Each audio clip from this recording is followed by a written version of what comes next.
Welcome to the Holiday Podcast, where we sit over some of my homemade challah on Friday afternoons. I went for cinnamon today since we're in the middle of November. I'm your host, Tammy Priest, a Jewish follower of Jesus, and it's great to be with you today as we talk about the intersections between the Old and New Covenants. So I've been spending the fall in the book of Daniel with the women of my church and also in Exodus as I'm working on some talks that I'm giving in January. And both of them deal with the reality of exile and redemption. God's people were held in captivity as exiles both in Egypt and in Babylon, but God redeemed Israel out of Egypt, and during the events of Daniel's life, he redeemed Israel from Babylon. And if you've read the apocalyptic half of Daniel, the visions of beasts and kings, you know that God also promises eternal redemption for people throughout the world. So I've been thinking a lot about this perpetual cycle of exile and redemption here on earth, and also about that eternal redemption yet to come. And since I'm a words person, I looked up these two words in Hebrew, exile and redemption, and also went off on a few rabbit trails along the way, and I wanted to share just a piece of that with you. So the primary word for exile in Hebrew is galah. It's used to refer to being in exile or taken into captivity. And this root word also means to be uncovered or stripped naked, laid bare.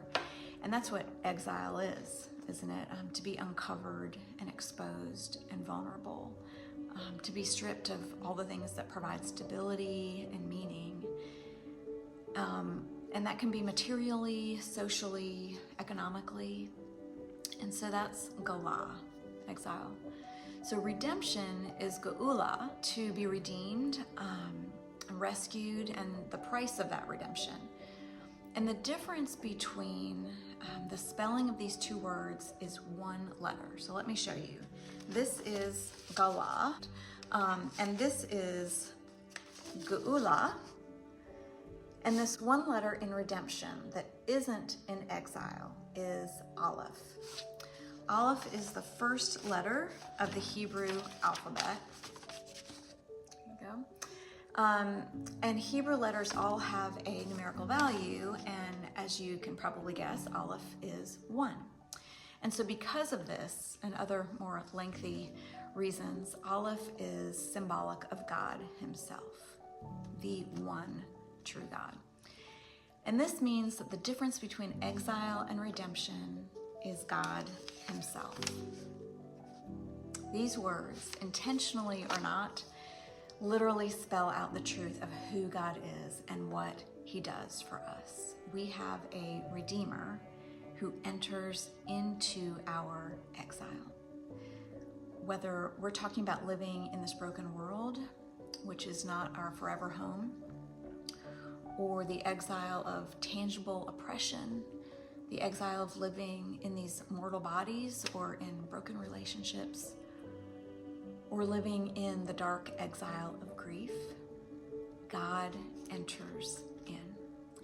And whether he redeems us from the circumstances or he simply sweeps us into his presence, he is the difference between exile and redemption. So let me back up just for a minute. I wanted to read to you how some rabbis have described geula, this particular word for redemption. So geula is a rescue that requires nothing in return. It is a ransom, but it's not just being saved from something bad, it's being raised into something greater.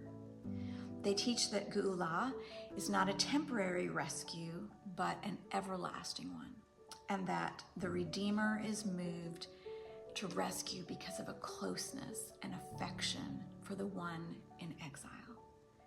And isn't this the gospel? The Messiah's redemption of us is a free gift. It is a paying off of our debt of sin. But it's not only that. He doesn't just make things right, he makes things better, because he covers us and wraps us up with his own perfect righteousness and fills us with his Spirit forever. And it is all because God so loved. God so loved you and me that he was willing to place himself in the middle of our exile in order to bring us out. Like the olive inserted into exile in order to bring redemption.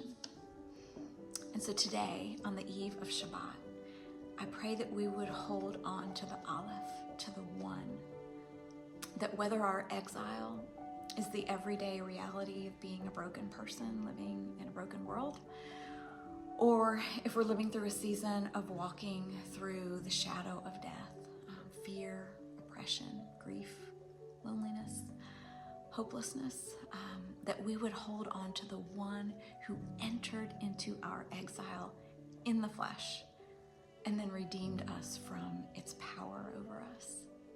We may still feel it here, but we can also feel him with us in the middle of it. So let us all hold on to that Redeemer, the olive who entered our exile with us every day and on this holiday.